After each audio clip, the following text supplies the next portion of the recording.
What do you think of Donald Trump's public disparagement of the intelligence community, where he has tweeted using the word intelligence in quotations and basically saying that he doesn't really trust their findings yet?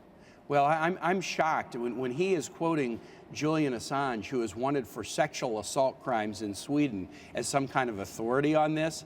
That makes me really scratch my head. So here are three things. I'm on two committees, Armed Services and Foreign Relations, where we receive significant classified information about this. I can't go into that information, but I can say this.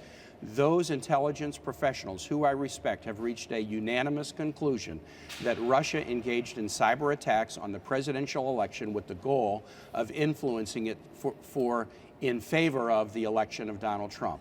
They have reached that conclusion, and they are people that I respect. And so when I see the tweets that President-elect Trump sends out, one, he is demeaning the professionalism and the careers of some very, very sharp people. And second, I note that he doesn't go to his intelligence briefings most days.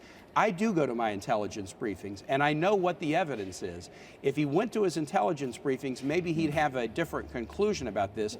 But the thing that, Allison, that makes me very, very concerned, and I talked about this during the campaign, why does President-elect Trump again and again and again take it upon himself to be Vladimir Putin's defense lawyer rather than listening to and respecting the intelligence professionals of the United States? I mean, Senator, he would say that he wants to reset. He wants a new relationship with Vladimir Putin. He thinks that somehow our two countries can be allied in the fight against ISIS. Well, I think we could be allies in the fight against ISIS, but does that mean you trash American intelligence professionals? They're playing an important role in the fight against ISIS. There is something very unusual, indeed even sort of suspicious, about the degree to which he casually kicks aside the intelligence community when he won't even go to the briefings, and again takes the Assange, Vladimir Putin line on this important question. Any president of the United States should want to protect American electoral systems from invasion or attack by a foreign government. And President-elect Trump should want to do that too.